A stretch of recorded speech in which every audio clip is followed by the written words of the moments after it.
పట్టించుకోలే. అంటే ప్రభుత్వానికి సంబంధించిన పని ఏంది? అంబేద్కర్ అనడం ఫ్యాషన్ అయిపోయింది. ఇన్నిసార్లు దేవుణ్ణి స్మరించే స్వర్గానికైనా వెళ్ళొచ్చు. రాజ్యసభలో హోంమంత్రి అమిత్ షా వ్యాఖ్యలు. దేశవ్యాప్తంగా దుమారం. విరుచుకుపడ్డ విపక్షం. క్యాబినెట్ నుంచి బర్తరఫ్ చేయాలన్న కాంగ్రెస్. హక్కుల ఉల్లంఘన నోటీసునిచ్చిన టీఎంసీ.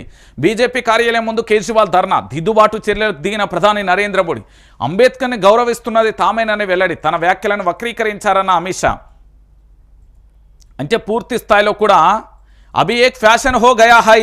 अंबेडकर अंबेडकर अंबेडकर अंबेडकर अंबेडकर अंबेडकर इतना नाम अगर भगवान का ले तो साथ అంటే పూర్తి స్థాయిలో వీళ్ళు చెప్పింది ఏంది అంటే మీరు అంబేద్కర్ను స్మరించడం కన్నా కూడా పూర్తి స్థాయిలో దేవుణ్ణైనా స్మరిస్తే మీరు స్వర్గానికి వెళ్తారు అంటూ ఆయన చెప్పిన పరిస్థితి కనబడ్డది.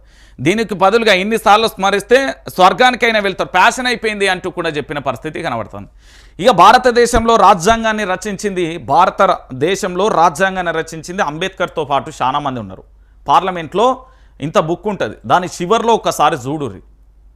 నేను చెప్తున్నా, దానికి ముసాయిదా కమిటీకి సంబంధించి దానికి చైర్మన్గా అంబేద్కర్ వివరించిండు వాస్తవం. కానీ అయితే చాలామంది కూడా అంబేద్కర్ పేరు అనడం అనేది ఫ్యాషన్ అయిపోయింది. అంటే అంబేద్కర్ రాజ్యాంగానికి సంబంధించిన మూలం, ఈ దేశానికి సంబంధించి పరిపాలన వ్యవస్థలకు సంబంధించి అన్నింటినీ ఆయన తీసుకొచ్చి గొప్ప వ్యక్తి కాదనడం. కానీ మరి ఏ సందర్భంలో ఏ ఉద్దేశంలో అమిత్ షా మాట్లాడిండు అనేది కూడా తెలియాల్సిన పరిస్థితి ఉంది.